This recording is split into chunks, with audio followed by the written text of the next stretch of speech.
дуже сумую за вами, тому давайте трішки часу проведемо разом. Але насамперед привітаймося. Я ручками махаю, вас я вітаю. Привіт, привіт, привіт. А тепер давайте разом. Я ручками махаю, вас я вітаю. Привіт! Ну що, як ваші справи? Я сподіваюся, у вас все чудово. Для того, щоб дізнатися, про що сьогодні буде йти мова, вам необхідно відгадати загадку. Тож будьте уважні. У морях і річках живе, але часто і по небу літає. А як набридне їй літати, і на землю знову осідає. Ну що, відгадали? Так, правильно, це вода. На нашій планеті вода є скрізь. Є і у річках, і у озерах, і в океанах. Так само ми водичкою користуємося щодня. Поливаємо наші кімнатні рослини, п'ємо водичку. І ви знаєте, вона зовсім не така проста, а в ній є таємниця. Ось сьогодні вам я дещо покажу. У мене є ось така таця із водою.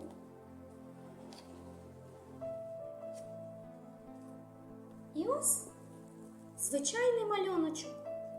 Але що ж буде з ним, коли я цей малюночок занурю у воду?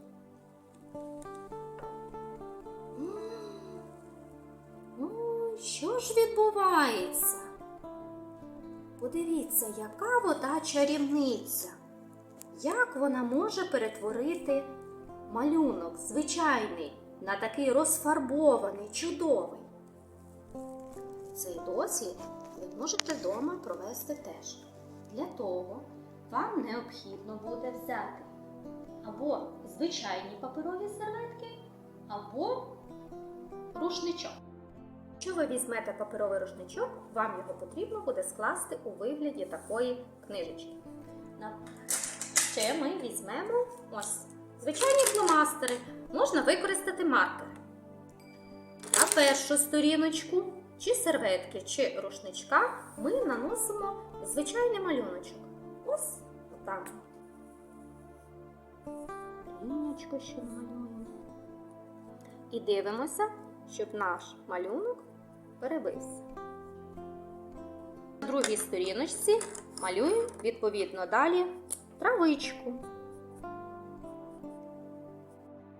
Вверху світить сонечко жовтеньке, шле тепле проміннячко. Попливає хмаринка по небу.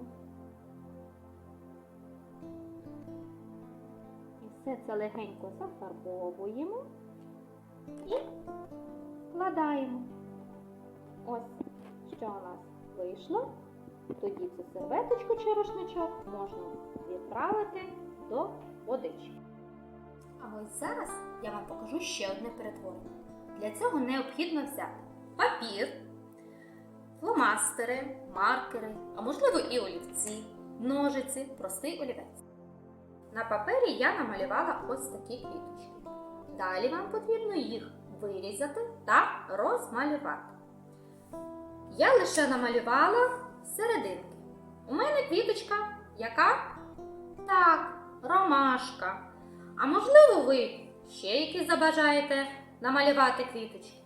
Тоді вам необхідно взяти квіточку і кожну пелюсточку загнути до серединки. Ось так. По черзі загинаємо і утворюємо ось таку коробочку. Подивіться, ось уже в мене є складені такі коробочки. Ніби наша квіточка у бутончику ще не розпустилася. Далі ми беремо і занурюємо їх теж у водичку. Кладемо на водичку і чекаємо. Що ж відбудеться? Малята, подивіться, що відбувається? Так, наші квіти починають розпускатися, розкривати свої пелюсточки. А як ви думаєте, чому так відбувається?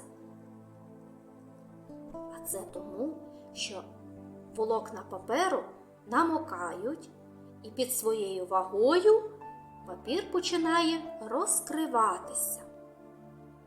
Ось як цікаво, весело, захоплююче можна провести час зі звичайною водичкою. Ну що, сподобалось? Виконуйте дома разом з батьками. До зустрічі!